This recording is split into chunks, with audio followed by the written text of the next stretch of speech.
Everyone, welcome to drama fun. Typhoon जीना का नाम चिल्लाते हुए उछल कूद कर रहा था, पर वो जब देखता है कि ये हाइमी है तो वो रुक जाता है एंड उसे माफ़ी मांगने लगता है। वो बार बार माफ़ी मांगे जा रहा था तो हाइमी कहती है कि कितनी बार सॉरी बोलोगे। अचानक से ही हाइमी के पेट में से आवाज़ आने लगती है। यह सुनकर ताइफून कहता है कि रुको ज़रा, मैं तुम्हारे लिए कुछ बनाता हूँ। ताइफून उसे अपने बगीचे में लाता है एंड उसके लिए इटालियन पास्ता बनाने लगता है। जब हाइमी ताइफून के हाथों से बना हुआ इटालियन पास्ता टेस्ट करती है तो उसे ये काफ़ी ज़्यादा अच्छा लगता है। ये दोनों भी बाहर जाकर खाना खा रहे थे, नूडल्स एंड ट्रायंगल। जीना थी तो डायरेक्टर कांग के साथ, पर उसे ताइफून की याद आ रही थी। जीना डायरेक्टर कांग से पूछती है कि तुम इतने बड़े आदमी हो पर फिर भी ऐसी जगह पर खाते हो, तो वो कहता है कि मैं अमीर फैमिली से बिलोंग नहीं करता हूँ, तो मुझे ये सब कुछ इतनी अच्छी तरीके से आता है और मुझे ये पसंद भी है। और तुम्हें पता है कि मैंने तुम्हें चूज़ क्यों किया? तो जीना कहती है कि क्यों? डायरेक्टर कांग कहता है कि क्योंकि तुम बिल्कुल मेरे जैसी हो, इसीलिए। हाइमी पास्ता ख़त्म करने के बाद ताइफून से डिज़र्ट मांगती है तो वो कहता है कि मेरे पास थोड़ी पेस्ट्रीज है।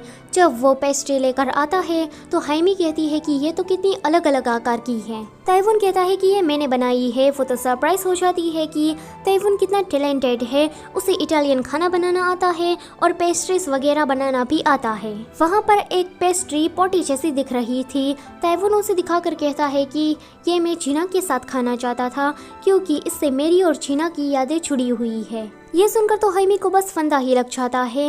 वो कहता है कि मुझे जीना के साथ नामसांग जाना था और केबल कार में बैठना था। ताइफून की बातें सुनकर हाइमी को हिचुल की याद आने लगती है। वो कहती है कि क्यों ना अभी हम जाए केबल कार में बैठने के लिए, तो वो मना करता है पर हाइमी उसे ज़बरदस्ती ले जाने लगती है। यहाँ पर डायरेक्टर कांग और जीना दोनों ही केबल कार वाली जगह पर थे।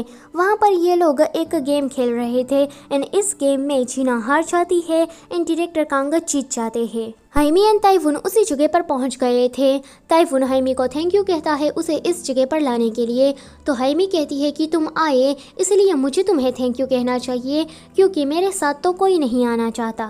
दूसरी ओर से जीना और डायरेक्टर कांग भी आ रहे थे। जीना डायरेक्टर कांग से कहती है कि तुम उस गेम में कैसे जीत गए? तो डायरेक्टर कांग कहता है कि मुझे उस गेम को खेलना अच्छी तरीके से आता है। तुम्हें पता है कि उस गेम का क्या मतलब होता है? उसका ये मतलब होता है कि भगवान ही सब कुछ करते हैं, पर मेरा ये मानना है कि जो भी हम करते हैं उसमें कहीं ना कहीं हमारा हाथ तो होता ही है, सब कुछ भगवान तो नहीं करते।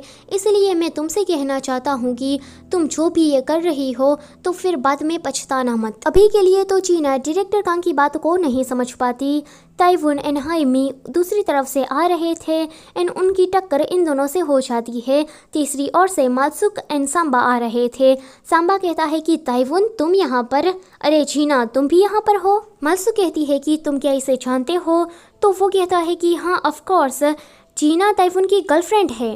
मात्सुक जीना के पास जाकर उसके कान में जोर से चिल्लाती है कि तो तुमने ताइफून को ही किस किया था ना? जीना उसका मुंह बंद करने लगती है। हाइमी ये सब कुछ देखकर वहाँ से जाने लगती है। डायरेक्टर कांग को जीना कहती है कि मैं अपनी दोस्त के साथ चली जाऊँगी तो तुम भी चले जाओ। आगे हाइमी जा रही थी। रास्ते में डायरेक्टर कांग उसे लिफ्ट देने के लिए हॉर्न बजा रहा था। जब ट्रैफिक बढ़ने लगता है तो हाइमी बैठ जाती है। यहाँ पर जीना ताइफून से अपना मुंह छुपा रही थी। सांबा उसे कहता है कि तुम्हें पता नहीं है पर पूरी रात जगकर ताइफून ने तुम्हारे लिए घर को डेकोरेट किया है और सुबह से लेकर शाम तक तुम्हारा इंतजार किया है, पर तुम्हें देखकर लग रहा है कि तुमने उसे डिसअपॉइंट किया है। जीना यहाँ से जाना चाहती थी क्योंकि वो ताइफून का सामना अब तो बिल्कुल भी नहीं कर सकती। मात्सुक ये बात समझ रही थी। सांबा कहता है कि मैंने महीनों की सैलरी छोड़कर इस केबल कार की टिकट को खरीदा है, तो क्यों ना हम तीनों मतलब चारों ही केबल कार को एंजॉय करने के लिए जाए। मात्सुक से मना करती है कि भाड़ में जाइए टिकट। सांबा कहता है कि क्या कहा तुमने? चलो आज तो फैसला हो ही जाए, तुम्हें दोस्ती और प्यार में से किसी एक को चूज करना होगा। मात्सुक उसे मारती है एंड वहाँ से ले जाती है। अब ताइफून और जीना ही वहाँ पर अकेले बचते हैं। ताइफून जीना से कहता है कि क्यों ना हम ड्रिंक करने के लिए जाए। यहाँ पर कार के अंदर हाइमी कहती है कि तुम्हें क्या सॉरी नहीं कहना है? तो डायरेक्टर कांग कहता है कि मैंने जो किया वो ठीक ही किया और अब मैं क्यों सॉरी कहूँ। ये सुनकर तो वो घर आकर बेचारी रोने ही लगती है। यहाँ पर ताइफून ड्रिंक पर ड्रिंक किए जा रहा था। ताइफून जीना से कहता है कि आज मैं काफ़ी ज़्यादा गुस्सा हूँ, तुम्हारी वजह से नहीं, मैं उस आदमी की वजह से गुस्सा हूँ।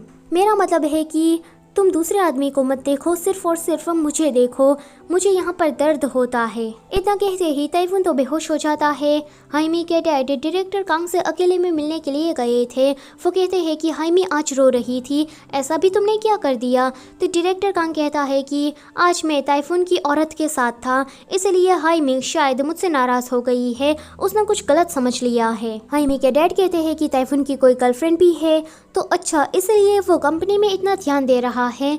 वैसे वो लड़की कौन है? तो डायरेक्टर कांग कहते हैं कि वो बस हमारी कंपनी की एक मामूली सी इंटर्न है। हाइमी जैसे मेरे लिए है, जैसे मेरी सारी बात मानती है, वैसे ही ताइफून उस लड़की की बात मानता है। अब मैं एक चैलेंज करना चाहता हूँ। मैं सबके सामने ताइफून को कहूँगा कि वो कुछ फैसला करे और उसी दौरान मैं उसे हरा दूंगा, क्योंकि ताइफून में इतनी हिम्मत है ही नहीं कि वो कुछ फैसला कर पाए, वो कंपनी को हैंडल कर पाए। चीना ताइफून को उठाकर उसके घर लाती है। वो देखती है कि ताइफून ने तो सच में काफ़ी घर को डेकोरेट किया है। वो उसे बेड पर पटकती है और वहाँ से जाने वाली थी, पर तभी ही ताइफून उसे रोक देता है एंड पहले तो उसे चुप कराता है। वो कहता है कि जस्ट इमेजिन, जब हम पहली बार मिले थे तो कंग चुंग स्वर्ग में चला गया, पर तुम मुझे मिल गई, तुम मेरे लिए परफेक्ट वुमन हो। चीना कहती है कि ऐसा मत करो एंड उसे दूर भगाती है। वो देखती है कि ये तो उसका सिर्फ सपना ही था। ताइफून तो मज़े से सो रहा है। जब वो घर से बाहर निकलती है तो डस्टबिन का सामान मतलब कचरा समेटने लगती है एंड वहाँ पर वो उसकी ईयररिंग्स को देख लेती है।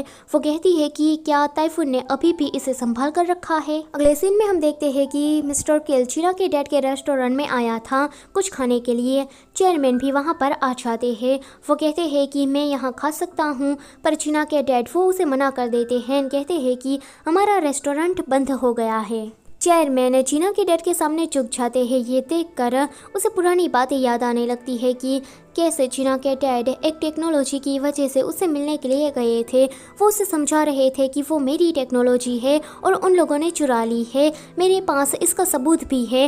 तो चेयरमैन कहते हैं कि अब कुछ नहीं हो सकता। चीना के डैड उसके सामने झुक जाते हैं, उसे भीख मांगते हैं कि प्लीज़ मेरी बात को सुन लो, इस पर मेरा पूरा करियर टिका हुआ है। पर चेयरमैन ने तब उसकी एक भी बात नहीं सुनी थी। कल जो हाल चीना के डैड का था आज चेयरमैन का हो जाता है। चेयरमैन को चीना की माँ कहती है कि आप यहाँ से चले जाइए, हमें आपसे कोई भी नाता नहीं रखना है। मिस्टर किल बाहर आकर डायरेक्टर कांग से बात कर रहा था। डायरेक्टर कांग ने ही किल को चीना के पेरेंट्स के बारे में जांच पड़ताल करने के लिए भेजा था। किल उसे कहता है कि जब मैं यहाँ पर रेस्टोरेंट में आया तो मुझे एक मज़ेदार बात मिली है। चेयरमैन इस रेस्टोरेंट में आए, तभी ही चेयरमैन बाहर निकल जाते हैं तो वो रुक जाता है। चेयरमैन के जाने के बाद किल कहता है कि मैं आपको बिना जानकारी के कुछ नहीं कहना चाहता, मैं अभी इस पर इन्वेस्टिगेशन कर रहा हूँ। अगले दिन चेयरमैन चीना से मिलने के लिए जा रहे होते हैं। यहाँ पर ताइफून को चीना का एक नोट मिलता है, उसमें लिखा था कि हम लोग फिर कभी मिल लेंगे। सो इसी के साथ ये वाला एपिसोड होता है यहीं पर ही खत्म। वीडियो अगर अच्छी लगी है तो उसे लाइक कर देना और चैनल पर नए हो तो प्लीज़ उसे सब्सक्राइब भी कर देना। Thank you for watching.